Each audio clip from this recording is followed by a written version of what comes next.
So, welcome to episode 18 of the Dear Black ED podcast, where we explore the stories, the challenges, and triumphs of Black leaders in the nonprofit and social impact sectors. I am your host, Jade Nicole Navardon Merritt, and I am the founder and executive director of Black ED Network. Today's episode is all about building local economies, dignified work, and community driven wealth.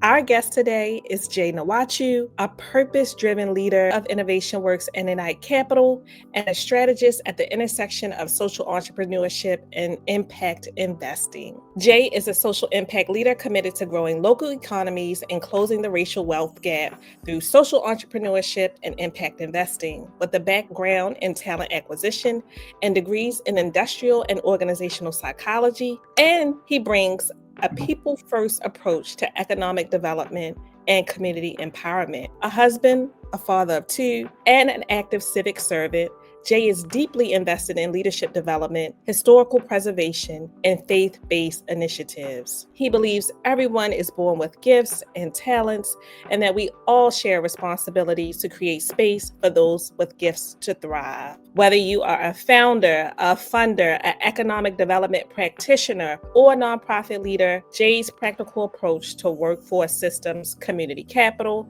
and sustainable entrepreneurship will give you fresh tools to imagine equity into practice. So, without further ado, I am very excited to welcome Jay Nwachu to the Dear Black ED podcast. Hey, Jay, how you doing today?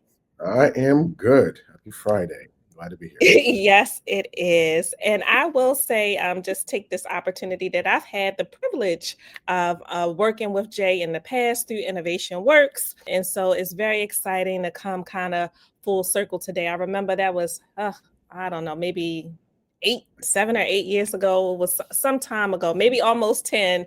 We lost a few years with the pandemic, but it's very exciting because I know the fruits of your labor and the work that you all do. So I'm so happy to have a conversation with you today. Yeah, same here. I'm happy to keep the conversation going as we think about Baltimore's future. Absolutely. So we like to start off on the Dear Black ED podcast, Jay, with just kind of how did you get here, right? We meet different guests throughout this sector, and sometimes folks say, I'm not really sure. I just kind of landed here. So could you talk a little bit just about your journey and how you landed in the space that you're in today, really investing, like you say, in communities in Baltimore for economic empowerment and social entrepreneurship? Yeah, absolutely. And I'll try to give you the fast forward early version and how I got here. So, born and raised in Nigeria, in Lagos, mega city, and was there till about ninth grade when we migrated to the United States. So we ended up in Prince George's County, or PG County, as many of us would say, and that's where I went to high school. So, being a new immigrant, going through the experience of assimilation and trying to learn a different culture, and then finding my way to Baltimore for undergrad. Oddly, at the time, we're talking about the mid to late 90s now, very computer heavy age, and we're in Y2K. Yeah. So I actually went to UMBC to study computer engineering and math, which is Okay. interesting. I have a systems mind in a way, but I'm also a very people-centered person. I think most Nigerians are because that's just we grew up in a communal environment. So I Mhm. felt this tension between like systems and networks and like people at the heart of all things. And I remember that experience going through my first couple of years at UMBC. I joke till today. I had a B average, did all the classes in math and physics and engineering and programming. It didn't break me. And then Okay. after my junior year, I decided I don't want to do this. Mhm. I was in the lab putting AND gates and OR gates together. I'm like, no, I need more people in my life, not systems and tactical things, right? So and that's when I decided to change my major. And the natural thing to do would have been to switch to business because, again, Nigerian, we love business. That's where my mind was going. But Mhm. we didn't have a business degree at UMBC. So the best I could find was industrial organizational psychology, which is what Mm. this idea about marrying organizational systems and people. Okay. And my mentor at the time was like, you know, you can love business, but you don't have to study business. What's a greater value is understanding the role that people, human beings, play in systems. Mm. Because if you learn that, the motivations and all the things, then you get to become a more well-rounded leader. And I took that to heart. Mm. It led me to my first career in talent acquisition and management, recruiting, helping people identify individual gifts, individual passions. Now, I always worked on the employer side. Mhm. I had a small career coaching business on the side for myself to kind of see the other side and learn from people as they were job searching. But I was always on the hiring side of the house, and it was Okay. good to see both sides. And I will say some of the biggest insights for me there was just like realizing how much potential people have, and how much if we had all the opportunities in the world and we're truly able to live out our gifts, the Mm. potential the society would have, right? And the fact that we rob people of that potential, we really Mm. rob society of our greatest potential. And that's probably some of the biggest lessons I took away from that. Um, and this is the fast forward part. Along the way, my wife and I founded an organization to support social entrepreneurs across Africa. She has an Mm. background. I'm more the business minded person. It was our way of like keeping one foot back on the continent. My wife's also Nigerian. And then our first child came, and we decided that it was very hard to support folks 6 hours time zone away and also be in Baltimore at the same time. So Right. I went through a process. This is also 2016, right after Freddie Gray. There was this, you're going to be raising a child in Baltimore now. What is that? Yeah. I was on the road quite a bit with my former career. I was gone 4 days a week. So there was this moment of like, mm-mm. And then it was like, okay, Baltimore needs you. Baltimore deserves you. Stay fully committed to Baltimore. So I pivoted to social entrepreneurship when I left my former career. And that's how I got to this space of social entrepreneurship. It really started back home in Africa with my wife, and then worked its way back here to Baltimore. So I've been in this sector now for probably the last 10 years or so, and I've learned a lot about what it takes to support entrepreneurs in Baltimore City, and especially the investing side of it, which I've picked up along the way, because when you realize money's so core to everything, you got to figure out a solution for that too. Absolutely. And I don't think, and maybe I missed this part in your history, but just the work that you and your wife were doing in Nigeria, I think that's absolutely amazing. Can you just talk a little bit more about it? Because for my personal knowledge, I always say I do this Dear Black ED podcast, but like I'm learning too as I'm talking to guests. So Yeah. could you just share a little bit more about that? Because I find that so interesting, and but most certainly understand how family dynamics and being in different countries can kind of shape our interests or things that we do differently. But just a Yeah. little bit about that. Yeah. So when actually met my wife in DC. That was her world. I was in Baltimore. Okay. I convinced her to move to Baltimore. Um, Okay. but while I was working full time in my former career, I've always had an interest in entrepreneurship. Mhm. Um, but there was a part of me that was like, okay, I need to remain connected to back home in Nigeria. Mhm. And one of the ways that I saw that was recognizing that one, actually at one point I actually considered picking up and moving back home to Nigeria to go do work there. And then I met Okay. my wife, who was like, I'm not doing that. Well, part of that exploration was, if I were to move back, what would I be doing? Am I going back to do talent acquisition in a system Mm. quite frankly corrupt when it comes to like big corporations and how people get hired? I did not want to find myself doing the exact same thing there that I was trying to get away Okay. from here, right? But if I were to reflect on my own personal family's history and my own friends that I grew up with in Nigeria, Mhm. educated you were in Nigeria, the hiring systems for large institutions where the wealth sits is not readily accessible to most people. If you look at Okay. the data in Nigeria, I would argue this is the same thing across many places, of like how many people actually get retirement benefits. Mm. The population is an indicator of like who's in formalized jobs where you can actually have access to a benefit. It's very Mhm. little, right? And most people, no matter what degrees they have, end up in entrepreneurship. That's the only way they survive. Mm. And Okay. that is my family story. Okay. We all go get degrees because it's what we should do, and then we Mhm. accept the reality that we can't get jobs in the thing we study. Right. Right. So we go start a business and we go hustle, or we go figure it out. And when you think about that dynamic, for me, the only way to pour back home is through Mhm. entrepreneurship. That's where most people sit. So I started judging pitch competitions for like these exchange programs that USAID and other folks would do. They would bring entrepreneurs from the continent here. I would Mhm. pitch competitions and help like engage them about how to do business back home. And that's what led to my wife and I launching the organization Unlock Africa, which was supporting entrepreneurs across the continent in different countries and trying to help them like figure out how to export their goods to other places where you can find resources, or they think about markets within their own countries and things like that. It was really, I mean, we had clients in Nigeria, Zimbabwe, Wow. Madagascar, and a couple of places. And, you know, life is fun when you expand yourself to learn things from different places that you ain't never been, to be honest with you. Absolutely. Absolutely. No, thank you for indulging me in that way. Because I was certainly curious to learn more about that.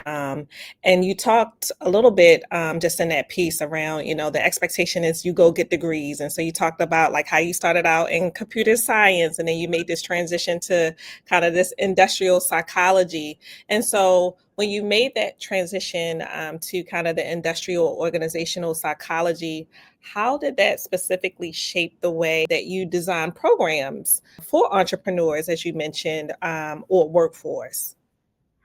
Yeah, I mean, and programs can go many different ways, whether it's capital programs, education programs, service programs, whatever the case may be. I think the biggest lesson I've ever taken from that is people first, right? Okay. In some part of my career, I was at a firm that was working with mostly Fortune 500 companies. And Hmm. what I learned quickly was that the biggest firms that took a people first approach were always going to do better, like Yeah. sustainably, right? Hmm. From a culture standpoint, right? If you don't have people waking up every day excited to come to work, Absolutely. I don't care how much money they're making because it's transactional at that point. The next, you know, I'm not going to call any names out, but it was a running joke at some point in that time of my life. Hmm. There were certain companies that were just revolving doors with talent. Hmm. Okay. Right? They would dangle all the highest paychecks. They would dangle like all the benefits, but the culture was not good. So Hmm. people knew it and they would go just to start their career or get the salary bump, knowing they're not staying very long Right. Right. because it was a game. Because it was like, I'll take the culture for 2 years as long as it like elevates me career wise from a salary standpoint. And I don't think that's a healthy way of like thinking about what we spend most of our time doing, which is work. Right. Hmm. So one of the biggest lessons for me was people first approach at all times. The people you're Yeah. serving that are working for you, and then you build systems around that. Now there's a tension there, right? Because we don't have unlimited resources. Systems cost money. There has to Hmm. be Yes. efficiency in systems, and to be able to build efficiencies in systems, sometimes that is the cost of people's happiness. Yeah. But tension is something that we cannot avoid. We have to live into it. Mm. People always say, well, people first, then why aren't there like 20 Oprahs in Baltimore just giving away money if it's a people first? We're like, well, you still got to have systems, and Systems. Yeah. systems we don't want to deal with, but systems put controls around things a little bit to make sure we don't run amok Right. because it's all people. We can Hmm. go 65 different directions, right? So the tension between systems and people is something that I've always wrestled with. Hmm. And I think our entire economic system is built on this tension between people and systems. We value people, but we want more efficient systems so we can make more Absolutely. money. And Yep. that's even in our own personal lives, right? We're always Right. trying to find a way to gain an extra hour in a day. We're always like people first, but I'm over here yelling at my kids to get in the car because I got a meeting to get to because I want to be efficient about my time system, right? Like it's a right at the personal level too. Yeah, no, you nailed it. It is, like you said, professionally and personally, we are always trying to kind of navigate that. And that's a very delicate balance. When we talk about like your work in kind of navigating kind of the balance between the two, currently you lead two organizations, distinct but aligned missions. And so, how does Innovation Works as well as Ignite Capital complement each other when we talk about kind of this local wealth building piece, right? Because ultimately we want to create systems to be more efficient, to make more money, right? And so, could you talk a little bit kind of about these two organizations that you're currently leading and how they complement each other? Yeah, yeah. If I can maybe zoom out for a quick second, like wealth building takes is a spectrum in itself, right? And the type of strategies we use to help people build Right. wealth, right?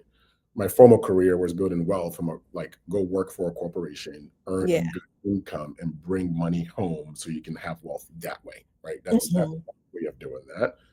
The new world is about how do we build wealth through creating new things, entrepreneurship, Yeah.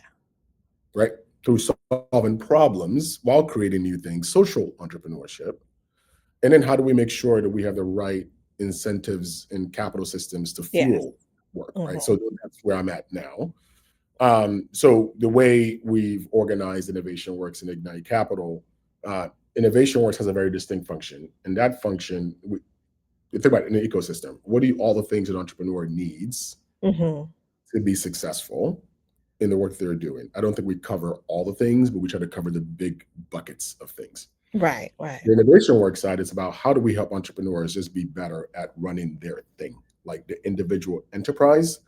That's where you see a lot of the business education, the curriculums, and things like that, right? Mhm. Over and above that is how do we actually help the entrepreneur, not just the business, be whole in the Mhm. process. So we're not burning people out in the process, and that's more the self-care and the your own mental state, because you're carrying burdens of not just the business but the people you're serving, because you've added a social component to it. Yes. So there's that piece. Another piece of the innovation works bucket is the neighborhoods angle, because for Mhm. us to truly build wealth, especially for Black people, which I am selfish about, Yeah. um, our wealth, I would argue, is best built in place Mm. for sustainability purposes, right? Mhm. The idea about keeping a Black dollar in the community, it's about community in place. Mhm. We can't have 10% of a community doing well and the other 90% not doing well.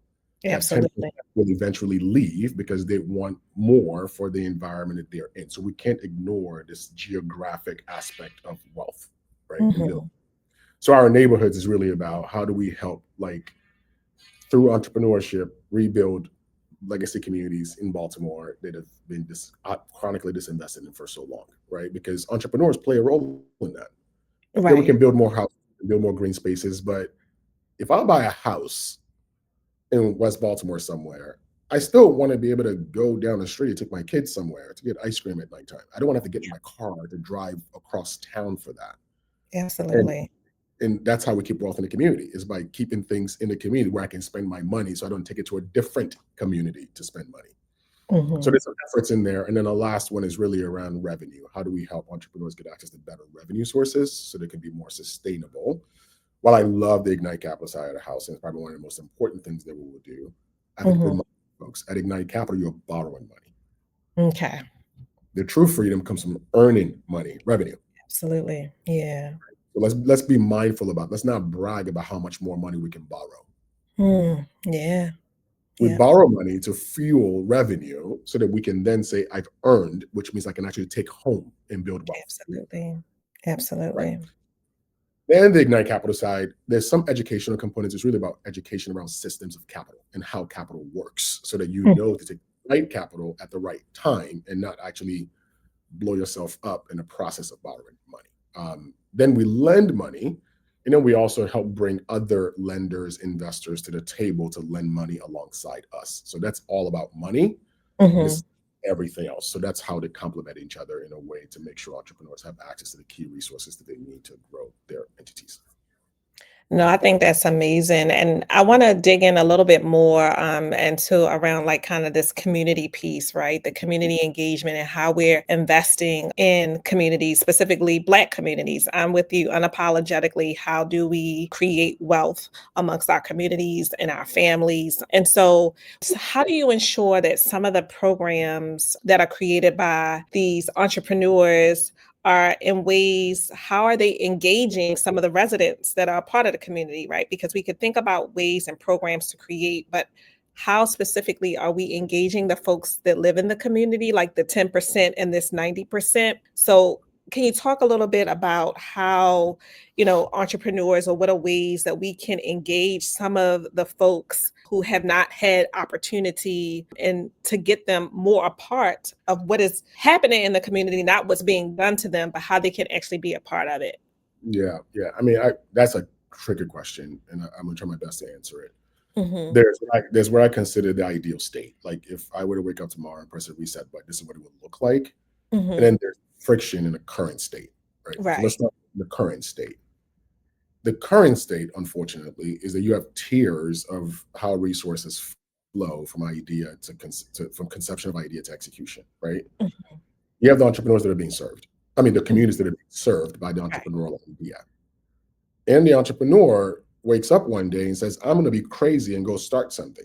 Right. But often that thing that they're starting may be based on some idea that they woke up with or an individual experience that they've had that they've Right. managed to tell themselves, well, other people must be experiencing the same thing. But Hmm. I had that experience. I have enough information that I need to go do the thing. Right. Not Right. always. Right. Right. But not always. Hmm. Because when you want to start something, the idea is the unfortunate realities. We accept this notion that we have to first look in the direction of where the resources will come from to help us do the thing, not Hmm. people that we're trying to serve to validate the idea to begin with, right? So Hmm. that's Right. and then you say, all right, well, let me focus on the accelerator programs. Let me focus on the funding systems. Not let me go talk to people I serve first. Mm-hmm. And then you go to these folks, and these folks are like, yeah, I want to help you, but I got to get my money from somewhere. So let me look at the Right. foundation. So let me, and we have this weird loop of working upward. And eventually we come back to the community because we got to do surveys now to figure out if it's Yeah. really working and justify the money that we got. Right. And Right. Hmm. that's friction in the system. And honestly, if we're going to be real with ourselves, that is the unfortunate reality of how the system has been set up. And if we Hmm. are going to be remotely successful, we almost have to play that system to some extent. Mm. It is the natural order of things. Hmm. It requires a different level of sense of self-awareness Hmm. and accountability Yeah. to say, no, I'm not going to follow the traditional. Right. And there might be a cost to that. Yeah. Because now, if I'm a busy professional trying to run something, I got to pick my Wednesday evening. Am I going to the community association meeting, or am I going to the happy hour where all the people with money are? Yeah. That's real. It's attention and time again, right? It's Right. like how do you decide where to spend your time to hear people out? So I mean, what we try to do as an organization is, I tell our organization, like, we are an outside organization. Like, we're gonna be in the office 2 days a week because we got to talk to each other and we got to figure things out. But Hmm. all we should be out because our primary customer are the entrepreneurs that we serve. But in serving our entrepreneurs, we should always be engaging them around, like, what are they doing to listen to the people that they serve? Hmm. Because we can't go talk. I mean, we'll do it. We'll go to community meetings. We have a community engagement team, and they go out and they listen so we can keep our ears to the street. But a lot of things we hear, we can't really do much about because our job is to support entrepreneurs, not do the thing in the community. Right. Right. So I'm very clear about the limit to what we can do, but that does Mhm. not mean we shouldn't be present and listen. Absolutely. Right? Entrepreneurs, on the other hand, a challenge for them is just time. It's Yeah. hard to run something. And Hmm. how do you give entrepreneurs back the gift of time Right. so they can be able to do all the things that we want them to do? And that is a tough place for an entrepreneur to be. I mean, and I'm sober minded about that. Fridays are my days to go out and just be in community. Like, half of my Mhm. Fridays blocked to just spend one-on-one time with entrepreneurs, 30 minutes here, an hour here, lunch here, as a way of being present. But I have to pick my time carefully and say, I can go to community association meetings in the evenings if I want. And then my son's soccer game is not being attended. Mhm. Right? So we are fortunate enough to be able to hire someone who can go do that. So I don't have to do it. Right.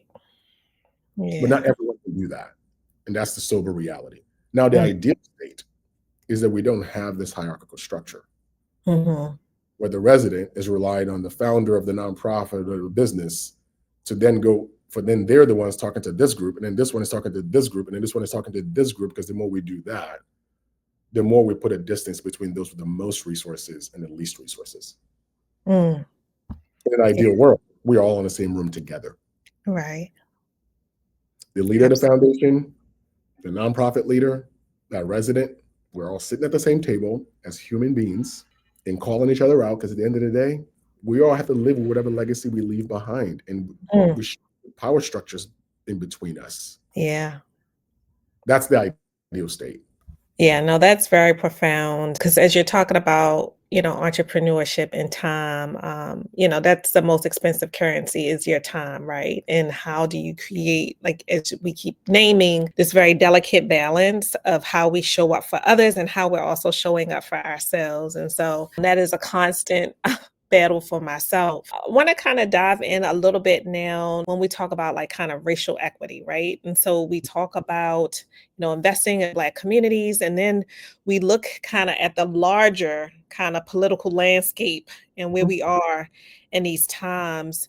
And so, can you share any advice to leaders or entrepreneurs in terms of how they can take this kind of racial or center racial equity and economic development initiatives without just kind of these performative gestures, right? And so, what are some thoughts or ideas for some of those leaders and how we're navigating this space of racial equity? I'm going to say there's a little PTSD in that for me because that's one of the reasons I left my first career, right? Okay, okay, and so that's real though. Performative nature of major corporations, right? Mhm, We've watched it in the most recent times, but it's mhm, cycles. right. George Floyd, racial equity commitments. Yeah, As soon as you have the biggest excuse in the world to pull back from all of it, you pull back because it was never real to begin with, absolutely. Yeah. right? Mhm, And this is not the first time we've seen that cycle. mhm, Cycle comes and goes. And I mhm.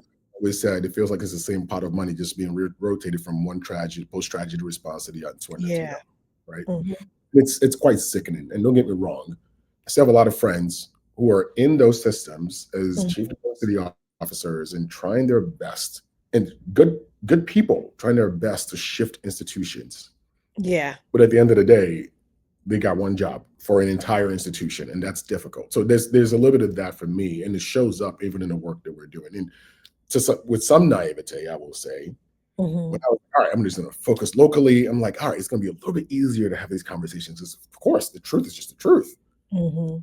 I'm just like, no, it's all the same stuff, just happening at a local level. So, but with that, I would say one of the things that I've come to accept that one, we have to just be clear about who we are and what we want to accomplish, and know that not Yeah. everyone's going to be in our camp.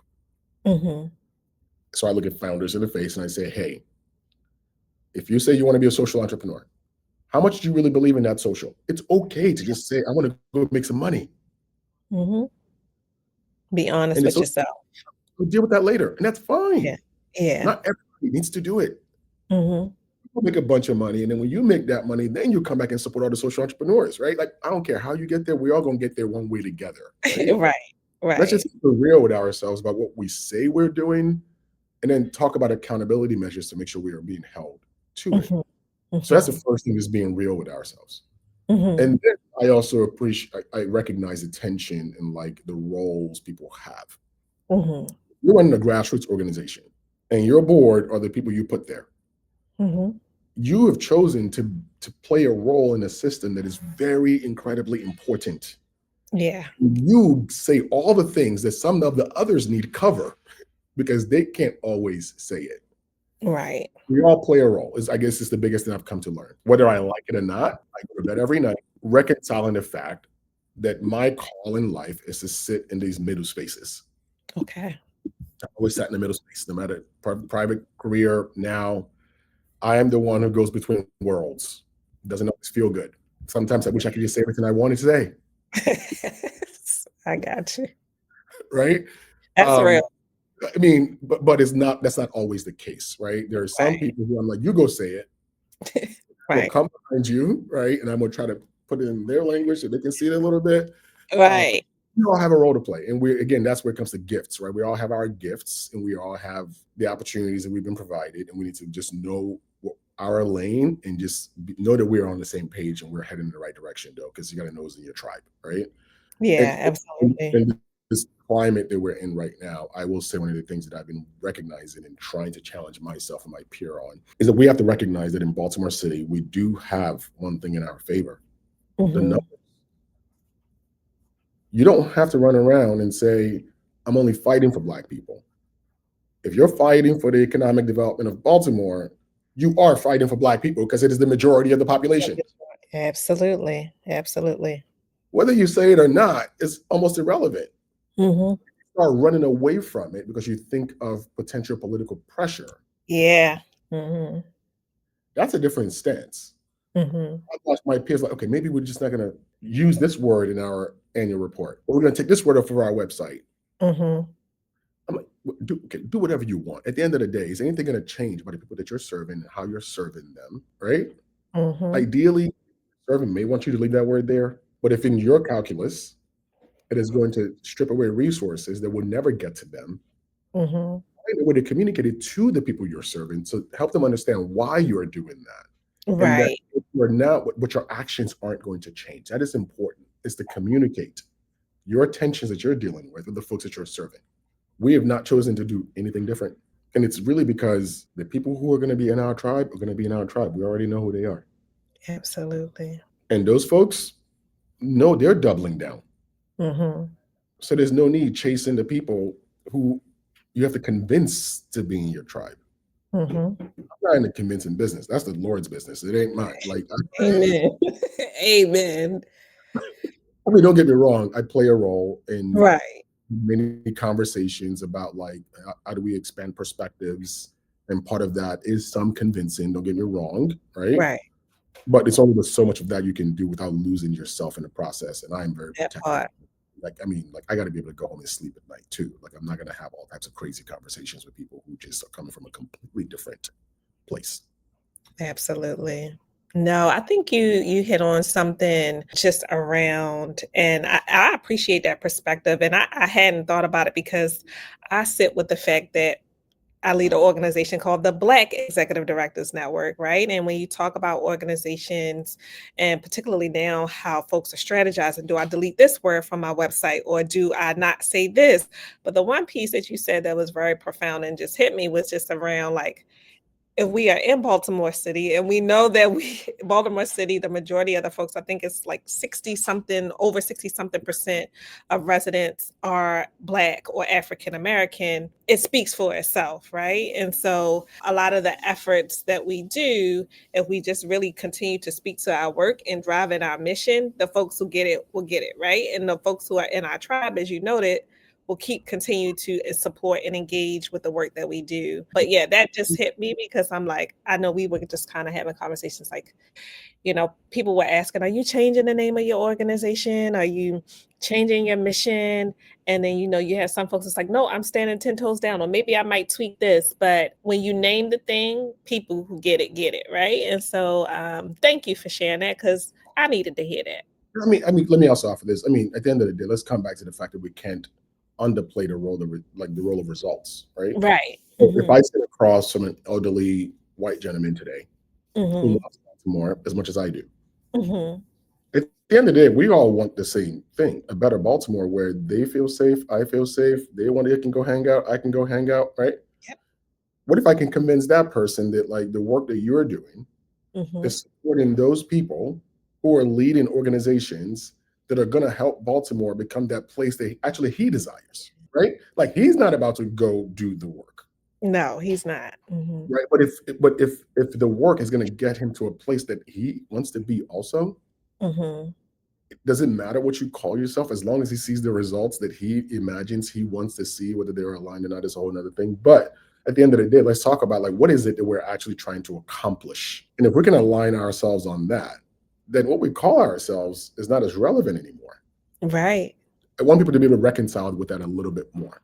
Mhm. No, I appreciate that, and I think to kind of like how you mentioned kind of like this people focus and this very human part of it, really to the core, are are there places where you feel safe, right? And I feel safe because that's ultimately the human experience, what we want for ourselves and what we want for our families is to be in spaces where we ultimately feel safe. And how the work gets done, that's one piece, but like to your core is who you are as a human, the basic needs that we want for family and to feel safe and to be a communities that thrive. I think that's ultimately the alignment piece that means so much more to people than most things. Sorry, and now one step further now, I'll let go of this train as a person of faith. Mhm. Yes, I want to feel safe, but I also want my next door neighbor to feel the same level of safety that I want, Yes. Mhm. right? Mhm. It's not about just my safety anymore Right. because If you, I mean, my office is in Southwest Baltimore. I'm cutting through the city, all type parts of the city in every different way, shape, or form. And often I have my kids with me. We have to Mhm. have conversations around the communities we're driving through. And they have to understand that the little level of safety that we can enjoy. Why don't they have the same level of Right. safety and security, right? Or why do we perceive they don't have the same level of safety and security just because of the environment that they're in? I think those are the conversations we should be having. It's not just about, oh, I want to be able to be safe. It's about, no, Right.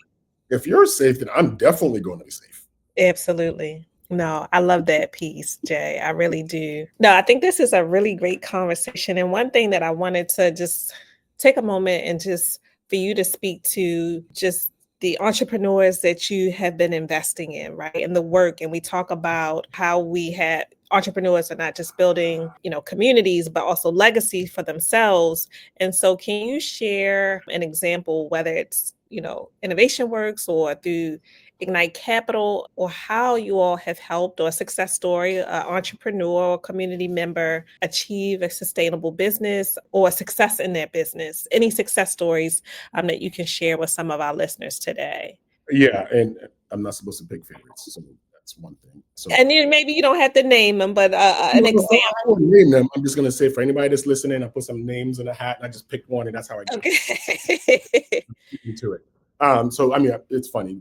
There was I had a conversation with one yesterday, and I have a conversation with one tomorrow on Saturday. So those are Okay. the two that come to mind. So in Kenjay is Yasin. When we first, Yes, Kenjay. All right. So I back in do. She's amazing. Yeah. she did our first program back in 2019. It was We were in the the, program together, I think. the first program. Yep, same program. Yeah, Yep. we were in the Yep. same program. Yeah. And so first cohort. Yep, that's it. So Mhm. when we met, she was running an early childhood education center Yes. out in Northeast. And it was like a single family home basically for serving roughly 30 children, right? And what I love about her story is that she wasn't new to the game. She had been doing this for like 15 years or whatever the number was. But so much passion and energy beyond just what she believes for herself. But she just wanted every young child in Baltimore City to have access to quality early childhood education. But up until then, she could do it from a place where she could serve 30 children. And she was just like, I can do more, but how do I Mhm. get there? So she did all the trainings and all the accelerated program. And their initial idea was, I want to be like in 20 different neighborhoods in whatever number she gave. I was like, all right. Then we go through the accelerator, we come out of it. She goes, whoo, that's a lot to do 20 neighborhoods. Can I just get more? Right. The process of like looking at neighborhoods, we were the right place for expansion. And then it went from, can I just do two more locations to, okay, how about we just take the one with 30 kids, turn it into one center with more kids so I can Mhm. only stay in one place? Because by the time I start thinking about three different offices, I got to bounce around the city, I got to hire more staff, all the operational logistics. So I mean, we worked our way back to some level of like next baby step versus the big leap. So with investment from Ignite Capital afterwards, Mhm. we're able to get her from this 30 unit person kids unit to now a new location, Bel Air Edison, that takes about 90 kids, That's amazing. which for her is like a different level of like challenge, but opportunity at the same time. And that was in the middle of COVID. She signed a lease, COVID hit, all the construction delays and all the permitting delays with the city, and everything like starts piling up. And the good news about the way we lend is we can have a little bit of patience. Mhm. It's not like we lend you money and then we start collecting the next month. We're like, all right, a whole year, no payments, just let it just work the process, right? That's amazing. That's important, right? Money Mhm. can't be a burden if you're running a business. Absolutely. But she's been running in that space now for the last couple of years. Things are going well. And she's now concocted a crazy idea that she's always had, but she's now super excited about it, of like saying, okay, I don't need to run 20. I can just create a franchise model and go find other people like me in Baltimore that want to do this so that they can go use it and go open up 20 in their own neighborhoods, right? Mhm. For me, that is a true spirit of Baltimore. It's folks are not Yeah. just for themselves, they're looking out for other people. And the ability to give the baby back essentially to the Mhm. community is really, really important. She's going to be fine. But her ministry now is to help other people, not just grow a business for herself. And I think that's an important story for Baltimore to like wrestle with. There are people like in Kendra all across Baltimore thinking about their peers every single Yeah. day, and those stories don't come off very often. I'll give you one more. Sorry, and this one's gonna be fast. No Um, worries. Visiting Sid the other day. Sid and Travis combo. Like Travis is Black Acres Coffee. They do coffee. They're Lexington Market, Open Works, and Okay. hopefully station in the future. They just got a new manufacturing facility as well that we help invest in Bel Air Edison in that neighborhood as well. That's Um, awesome. and Sid is over off a Metro Drive on the Northwest corridor doing kombucha, yerba mate. Right. But these folks are like creating products that are on grocery shelves and Mm, in stores, and they are like growing across the country. Like Sid is that trending to Google in California. He's in that's amazing. stores up and down from Philadelphia, all in corporations down to Virginia. Travis went from like 40 Trader Joe stores, like 80 Trader Joe That's stores. amazing. Yeah. Like people are doing it. I mean, and with that comes new jobs being created, Absolutely. right? And these are folks who are like building a legacy for their families too, hmm right hmm here in Baltimore City. And I think for me, these are some of the best heroes in our city who are, I mean, they could be anywhere else. It's not that easy to do business in Baltimore City. Let me be very clear about that. And like my friends in the city hall, you listen to that. But they're choosing to stay. They're choosing not to go because they love the Right. city. Despite the headaches, they love the city. Yeah. And so those are a couple of examples of like folks that like, and there are the folks who are like running like grassroots organizations who are like just knowing like this is my place and I just want to be in this one neighborhood and I just want to do it well. hmm And the clarity that comes with that, without trying to drink entrepreneurship Kool-Aid and think you're going to be everything to everybody. And you can't, Yeah. right? Yeah. So that's I applaud those folks too who are like, no, I'm good. This is my ministry right here. I'm good. This is it. Yeah, no, I love that. I think those are the beautiful stories about Baltimore that we often don't get an opportunity to hear. And just, I think it makes me proud, right, as a native Baltimorean, or just as a Black woman, or just someone who is doing the social impact work, to hear stories, inspiration of what other folks are doing. And I think that's just truly amazing. And to be able to kind of, like you said, pour back into other folks who are aspiring in some of these spaces to create, as well as, like you said, the piece around legacy building for the families. Like, I think that just makes me so proud, just to hear these things, and particularly around, like I said, kind of this social political climate where we hear horrific stories, or the administration is targeting certain cities and communities, but there is so much beauty that is happening here that gets overshadowed a lot by kind of the negativity or the sensationalism that we see in the news. So I'm Yeah. so glad you shared that. And Right. I think, One more piece of that. Sorry, when I think about the economy. yeah, Through COVID, we got this craziness going on, right? And before that, we can go back to like the economic crash and then 9/11, yes. and like all Mhm. the cycles. And as all these things happened, and we always talk about when the economy catches a cold, Black businesses are going to catch the flu for sure, right? Because we don't Yeah, have enough resiliency in our systems to like withstand these economic forces. right. Always I just mentioned what I think should not be lost hmm to have better resiliency for a local economy. hmm Collaborative spirit is so critical, Right, right. right? Because when, like I mentioned, Sid and Travis, because, and it's not just Sid and Travis, it's Quentin from the Equity, it's all these guys that are manufacturing different types of products, but they're hmm talking to each other all the time. Because That's if amazing. I'm going to go sell to the Ravens, can I bring you with me, That right? part. hmm Because if something happens in the economy and it's like, oh crap, I got to make some changes. I might have to lay off 3 staff members. Can you hire them? Right? Those are the Yeah, type of conversations that help us stay resilient. Or in KJ saying, hey, okay, COVID happened. We're all working through this. I know a lot because I've been in the game for a lot longer. Who are like the 5, 6, 7 smaller shops that I can go help figure out how to navigate the system, right? And that's her absolutely. spirit, right? I think that's how we build resiliency as a city and the economy, is by being entangled with each other in this way. Because just looking out for ourselves, we're all going to catch the flu. Absolutely. Yeah, I think that goes along with kind of like this crabs in a barrel mentality that I've often heard growing up in the city. Folks are looking out just for themselves, or what does it look like for their family or their unit. And I've seen it particularly just how we're taking, like you said, a more collaborative approach, and looking out for each other, because over time, that is what's sustainable. That is how we build healthy and thriving communities, when we're not just invested in ourselves or in our own personal business. But the example that you brought up, if I had to lay them off, are there other opportunities for you to support them? And so I love that, and I love to see, how we are moving collectively in that space. And so And we, for whatever, Mhm. that is a story of our people, right? Like Right, right, that's, I mean, when I think back to our village in Eastern yeah, Nigeria, that is a collective story. When I think about the stories of Black people in this country and survival through all the times, it is a story of collective. And I just think it is in our spirit. It's just that we have to remind ourselves every once in a while that it's in our yes, spirit for a reason.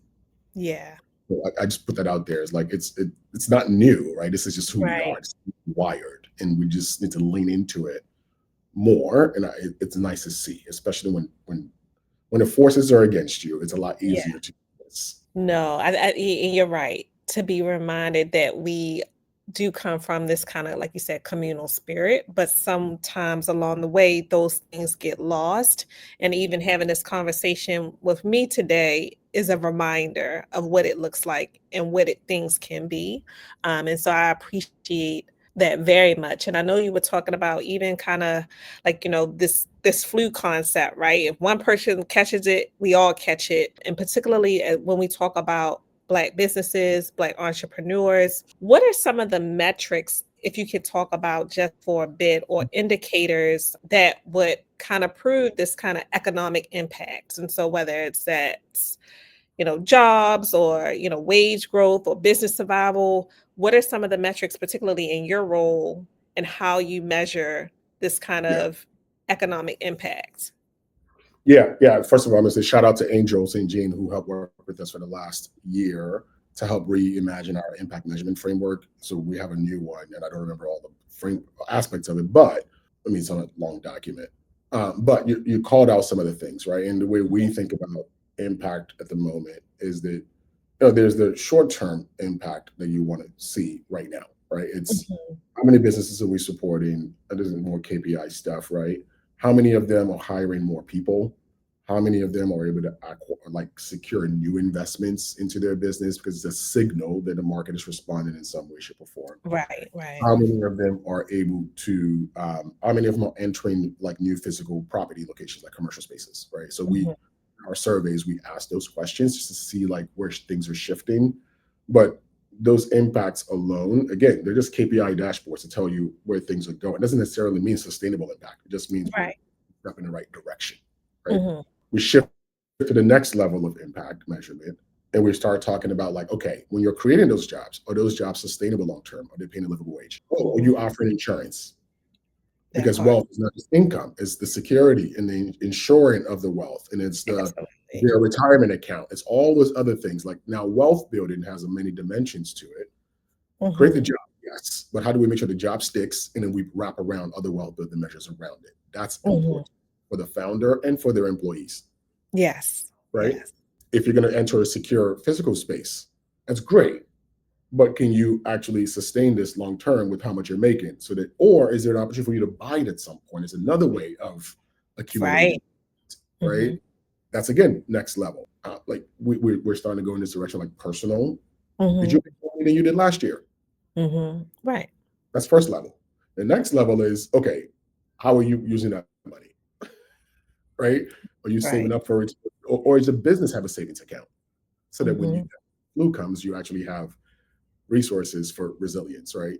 And then the Right. next ultimate level is really more the community centeredness, right? Like in aggregate, Mhm. how much more dollars are being spent in West Baltimore? How much? I mean, we already know dollars are being spent, but like, is it Right. going in the direction? Is money being exchanged in the community? Do we have more sales tax? If, unfortunate to use the taxes as an indicator, but they are an indicator Right. of a formal economy. Mhm. How many taxes are being paid? How much sales taxes are being paid? Because ultimately that means that there's a stable formal thing that we can look at and say there are assets sitting here because we know there are sales tax, we know there's property tax, and we know that these things actually payroll tax. Yeah. We want to hide from the taxes, but those same systems are also what gives us some resilience as well. No, I think I think the whole tax piece, I was watching something on Facebook, or maybe a post came across.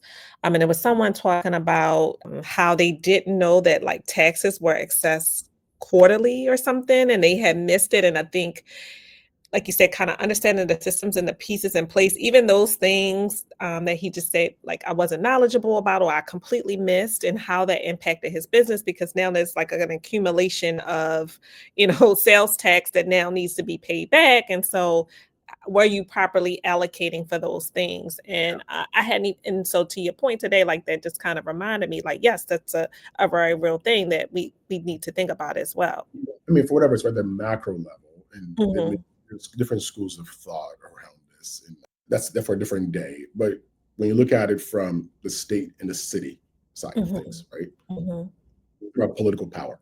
If I go to a neighborhood association meeting every month in one community, and then the complaint always is they didn't come pick up our trash, I can guarantee you in a different community, that's not the complaint every month. No, it's not. Right. Right? Basic services are being ignored in places where there's not enough tax receipt. I'm not going to say that's intentional. What I will say is that the people that have to manage a city budget or a state budget have to be mindful of where their most taxes are coming from, because that's their income base as a public infrastructure. Just like a business, you tend to care more with where you get the most income, because you got to maintain that income. Yeah.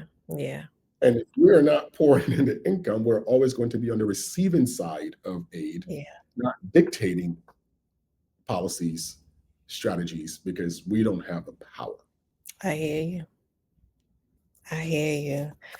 Jay, I feel like we could talk. Like you said, I feel like it's so much more. Like I had like tons of things that I wanted to ask, but I know that we're nearing time. And so before we leave for today, I wanted you to just kind of share with us what is new or on the horizon for Innovation Works or NI Capital. Are there any signature projects or initiatives that people should look out for? Anything that you could share with us that's new, that's happening for people to watch? Okay, I'll say the one on the Ignite Capital side, because it is probably what's going to suck up my life for the next 2 years, to be honest with you. I mean, don't get me wrong, we have a lot going on, a lot of good things. We have a strategic plan. We're in the last year of executing the 3-year strategic plans. There's a lot on the table. One of the big pieces of that is raising our next fund. Okay. When we launched Ignite Capital, we had this crazy idea that we were going to be able to try to lend money to historically marginalized entrepreneurs that are doing work in communities that have also been historically disinvested in. And then we were going to try to remove some of the typical barriers that prevent access to capital. I say this out loud, not because I'm like saying, everybody come apply, because that's not what I'm saying here. We're drowning a little bit in how much resources we have versus the need. But when we lend, we don't do credit checks, we barely ask for collateral, because most folks don't have it. And that is a huge barrier, right? Yeah, And for some. for personal guarantees. Yeah. Because I should not be taxing you, the individual, for trying to serve the community. Right. Threatening the one asset you do have as a person. But we know that in the lending business, that is crazy to say things, because how else are you going to mitigate your risk, right? So, for us, we raised our first fund starting in 2020, and we've already deployed all the capital. Right, so we've lent it out, like it's out there, it's going to work, it's creating jobs, it's doing all those things. Now we are raising a second fund, so that we can continue to prove this model that it's okay to do business differently in lending, and that is to raise $15 million in the next 2 years. Okay. I don't know where I'm finding $15 million from. That's all right. Just come holler at me, right? If you know Mackenzie Scott, come talk to me, because And for me, I think that's probably one of the most important things we're going to do. It's not Mhm. about money. It's about Right. money helping to build a use case for how we disrupt an industry that is too risk averse. Yeah. Yeah. And all the and I am imagining all the good that that money will do when we Absolutely. give Nkenje and Sid and Travis the fuel to like wake up every day saying, I can be as bold as I can in my Yeah. vision for my business. Because if I go pursue the big goals and I get them, I don't have to worry about what the fuel, the capital is going to come from to pursue it. I got that Right. taken care of.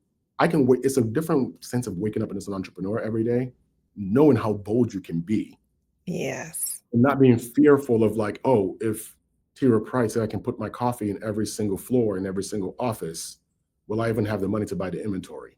Which then That. your ability to then go talk to them, right? Like that Mhm.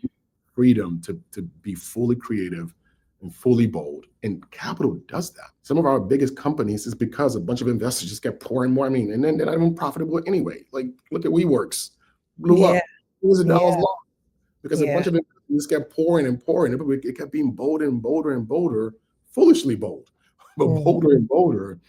Well, you got folks who just need $1 million, Yeah. and we're struggling for that, and that I think is unfair. So that's one big thing that we're working on to be able to unleash more capital, and in the process, help rewire systems to do Mhm. different. No, I love it. So look, we know 15 million for Jay in the next 2 years, right? That's the goal. To just help, like you said, create space for folks to continue to build in their communities. And I absolutely love that. Jay, for folks that want to just connect with you, connect with your work, and we will drop that information after today's episode. But how can folks engage with you or connect with you to learn more? If they're, aspiring, they're entrepreneurs or seeking support, how can they do that? Yeah. So me personally, LinkedIn is where I pay attention.